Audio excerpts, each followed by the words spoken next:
एकीकडे या प्रकरणी तर जे काही दोषी आहेत त्यांना शिक्षा झाली पाहिजे, पण भविष्यात असे प्रकरण होऊ नये म्हणून आपल्या एसओपीस तयार झाल्या पाहिजेत.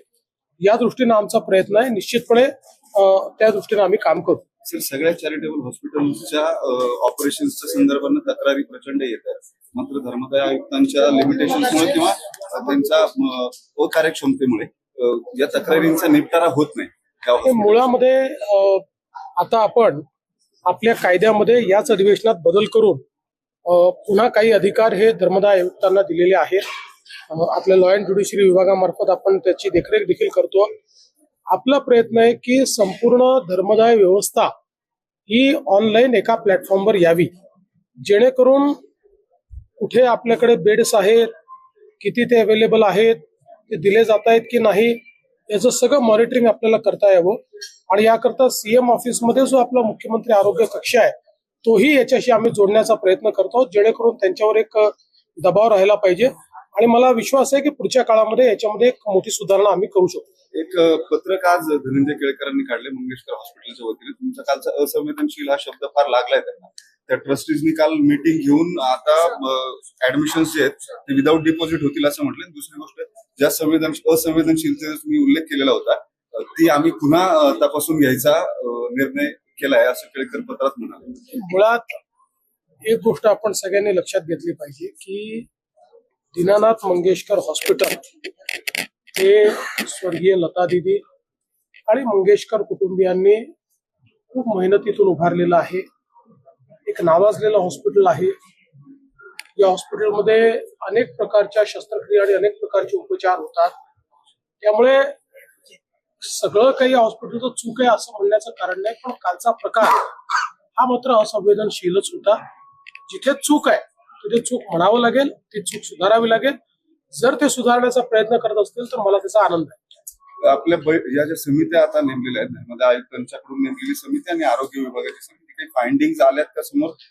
प्राथमिक फाइंडिंग्स आहेत, पण जोपर्यंत आम्ही नेमलेल्या कमिटीचे फाइंडिंग्स येत नाहीत तोपर्यंत त्याच्यावर बोलणं हे अर्धवट. खरं तर आंदोलन खूप चालू आहेत. आता एक आंदोलन तिथं केलं जाते, हॉस्पिटलच्या टेरीस जाऊन 2 आंदोलनकर्ते उभारले आणि त्या ठिकाणी गुन्हा दाखल करा अशी त्यांची प्रामुख्याने मागणी. मला असं वाटतं की असले प्रकार करणं काही योग्य नाही आहे. त्याची जर दखल घेतलेली आहे तर त्या संदर्भात जीही कायदेशीर कारवाई ती आम्ही पूर्ण करू, पण विनाकारण शोबाजी करणं वगैरे हे बंद झालं पाहिजे. काल भाजपच्या महिला आघाडीनं तोडफोड केली होती हॉस्पिटलची आणि ते त्या घैसासांचं नाहीच, म्हणजे त्यांच्या आईंचं आणि कोणाचंही असलं तरी अशा प्रकारे करणं चुकीचं आहे. महिला आघाडी कोणाची असो, ती भाजपची असली तरी हे चूक आहे. आता माननीय मुख्यमंत्री देवेंद्रजी फडणवीस यांची आम्ही भिसे कुटुंबियासोबत या ठिकाणी भेट घेतली आणि त्यांना आमचं म्हणणं निवेदन लेखी स्वरूपात दिलेलं आहे. झालेली सविस्तर घटना त्यांनी संपूर्णपणे ऐकून घेतली. सुशांतची बहीण आणि त्यांच्या परिवारासोबत त्यांनी व्यवस्थित चर्चा केली आणि जे काही घडलं त्यांनी भरपूर वेळ या ठिकाणी दिला आणि संपूर्ण इत्थंभूत माहिती त्यांनी त्या ठिकाणी घेतली आणि भिसे परिवाराला आश्वस्त केलंय की याच्यावर जे कोणी कल्प्रिट असतील, जे कोणी त्या ठिकाणचे व्यवस्थापन असेल त्याच्यावर कडक शासन केलं जाईल आणि प्रत्येक गोष्टी ज्या आहेत त्या न्यायाने केल्या जातील. जो अन्याय आमच्या भगिनीवर झाला तो 100% दूर करण्यासाठी साहेबांनी या ठिकाणी आम्हाला आश्वासन दिलं आणि भरपूर वेळ सगळ्या गोष्टी त्यांनी समजून ऐकून आणि पेपरही त्यांनी चेक केले. प्रशासनावर पूर्ण विश्वास आहे, ते आम्हाला न्याय मिळवून देते. मी भेट घेतली मुख्यमंत्र्यांशी, काय चर्चा झाली? ते बोलले तुम्हाला न्याय देऊ. काय नेमकी कशा पद्धतीने झालेला प्रकार हा त्यांच्या पुढे सगळं आम्ही सादर केला, मांडला.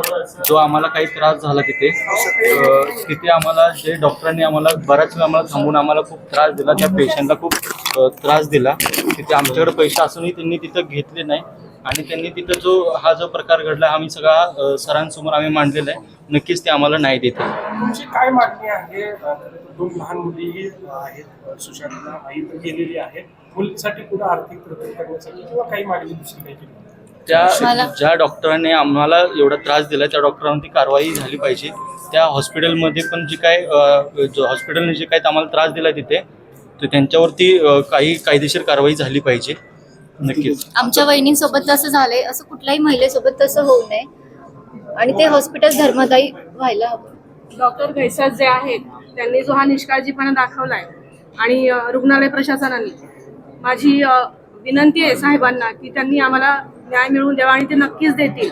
आणि मी अशी मागणी करते सगळ्यांना, जनतेला मी असं आवाहन करते, साहेबांना विनंती करते की त्यांनी ते घैसास डॉक्टर आणि रुग्णालय प्रशासन यांना कडक कारवाई करून त्वरित याच्यावरती काहीतरी उपाय करावा.